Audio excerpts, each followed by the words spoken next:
Assalamualaikum warahmatullahi wabarakatuh. Perkenalkan, saya Rohadatul Aisy, selaku perwakilan dari kelompok 5 yang akan menjelaskan hasil diskusi singkat dari kelompok kami mengenai konservasi sumber daya alam dan lingkungan serta implementasinya. Pengertian konservasi sumber daya alam. Konservasi sumber daya alam adalah pengelolaan sumber daya alam tak terbaharui untuk menjamin pemanfaatan secara bijaksana dan sumber daya alam terbaharui untuk menjamin kesinambungan ketersediaannya dengan tetap memelihara dan meningkatkan kualitas nilai keanekaragamannya. Macam-macam konservasi sumber daya alam dibagi menjadi dua. Yang pertama yaitu ada konservasi in situ. Konservasi in situ sendiri merupakan kegiatan konservasi flora atau fauna yang dilakukan di dalam habitat aslinya.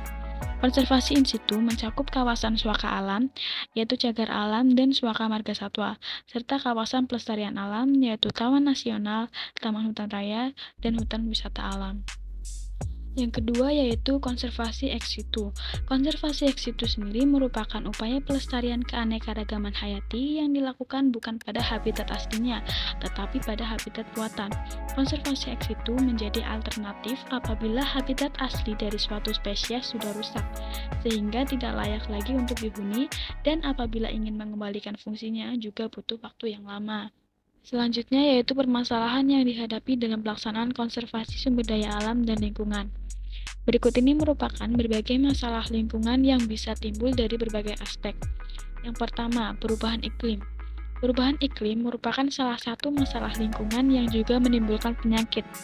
Contoh masalah perubahan iklim yang sering kita alami yaitu pemanasan global, efek gas rumah kaca, kenaikan permukaan laut, efek bahan bakar fosil, dan masih banyak lagi yang lainnya. Yang kedua, yaitu konservasi. Konservasi atau pelindungan lingkungan dan alam juga terkadang menjadi penyebab masalah lingkungan. Misalnya pemutihan karang, penurunan penyerbuk, kepunahan, pembajakan, dan lain sebagainya. Yang ketiga, degradasi lingkungan. Degradasi lingkungan juga menjadi salah satu masalah lingkungan yang kurang menguntungkan. Beberapa contoh degradasi lingkungan yaitu perusakan habitat, eutrofikasi, dan spesies invasif. Yang keempat ada energi. Energi juga bisa menjadi salah satu masalah lingkungan, yaitu dengan adanya konservasi energi, komersialisasi energi, dan juga energi terbarukan. Yang kelima, kesehatan lingkungan.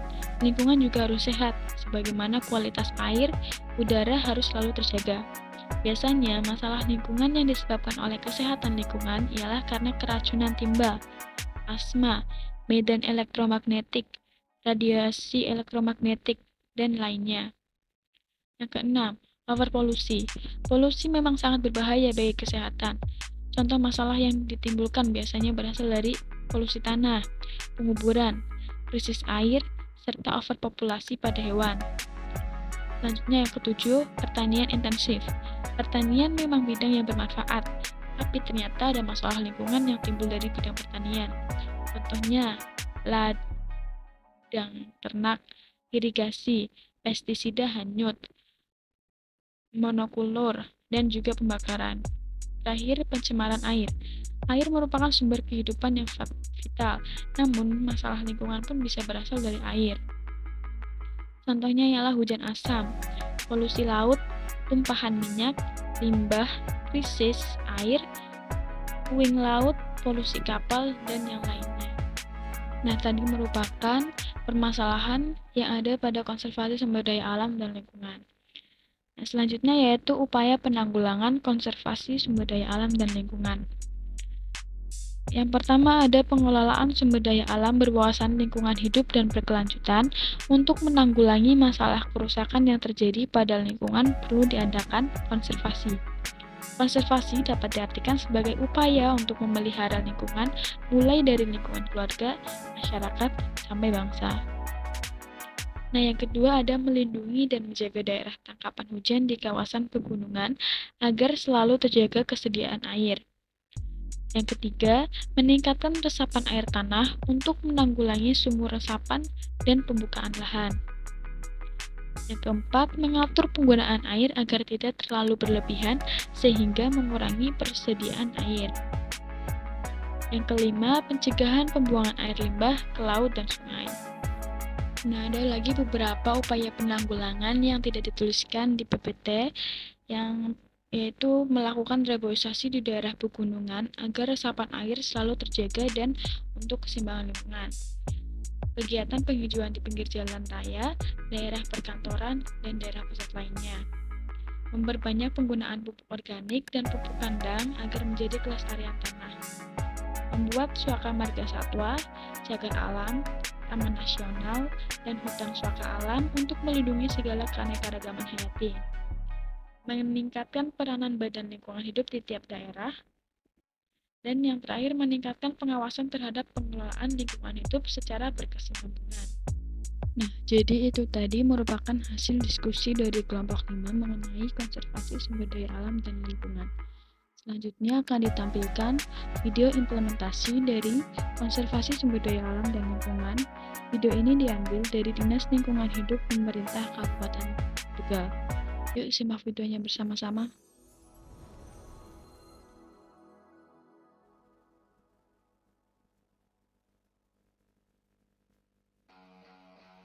Dinas Lingkungan Hidup Kabupaten Tegal merupakan kelembagaan di daerah yang menangani urusan lingkungan hidup. Pada awalnya adalah salah satu bagian di lingkungan sekretariat wilayah atau daerah berdasarkan Peraturan Daerah Kabupaten Tingkat 2 Tegal Nomor 18 Tahun 1992 tentang susunan organisasi dan tata kerja sekretariat wilayah atau daerah dan sekretariat Dewan Perwakilan Rakyat Daerah Kabupaten Tegal Tingkat 2 Tegal.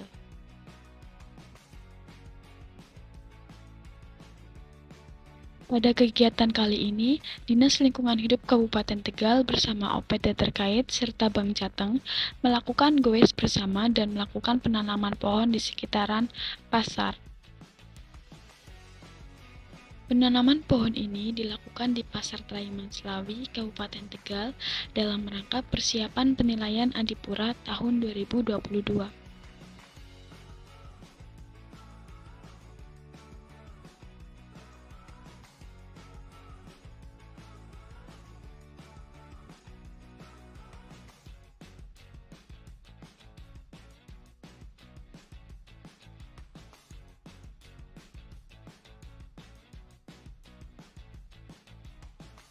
Seperti yang kita tahu, goes atau bersepeda merupakan salah satu implementasi terhadap konservasi sumber daya alam dan lingkungan karena membantu bumi mengurangi polusi udara yang berlebih. Begitupun juga dengan penanaman pohon. Maka dari itu, mari kita bersama-sama menjaga bumi kita agar tetap sehat dan lestari. Salah satu langkah kecil yang dapat kita ambil adalah dengan mengurangi polusi dan sampah plastik.